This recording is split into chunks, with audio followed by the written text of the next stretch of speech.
අයියෝ මොකද උනේ ෆ්‍රෙන්ඩ්? ඇයි නැවැත්තුවේ? මෙතනින් එහාට යන්න බෑ පාර ඉවරයි. ඔව්. ෆ්‍රෙඩි ඔයා බ්‍රේක් පාගන්නේද ඉන්නේ? ඔව් මොකද? එහෙමනම් ඇයි අපි තාම මේ යන්නේ? අපි නැවතිලා තියෙන්නේ ලී වලින් හදපු පහුරක් උඩ.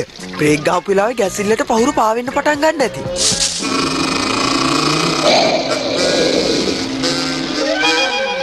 ඒ යන්න ආයිමත් හඳ ගස් අතරින් එවි බලනවා. අපෝයි අර බලන්න. අනේ අර බලන්නකෝ.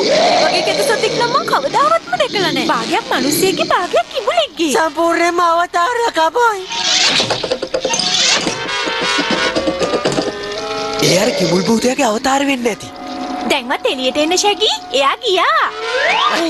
අපරාධේ අපි දෙන්න එයා අල්ලගන්න ක්‍රමයක් කතා කරගත්තා විතරයි.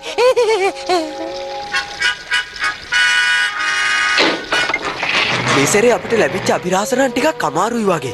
ස්කෙලිට් නෝනයි ඒ මහත්තයයි උදව් ඉල්ලුවේ මොකද කියලා මට දැන් හොඳට තේරෙනවා. ස්කෙලිට් විනෝද බෝට්ටුව සාදරයෙන් පිළිගන්නවා. මෙහිදී රසවත් බීම සහ වගුරු රොටි රස විඳින්න පුළුවන්. ඇයි එතකොට ස්කූබේඩම්? ඩම් මට කතා කළාද? ස්කූබේඩම්. ස්කූබිඩු.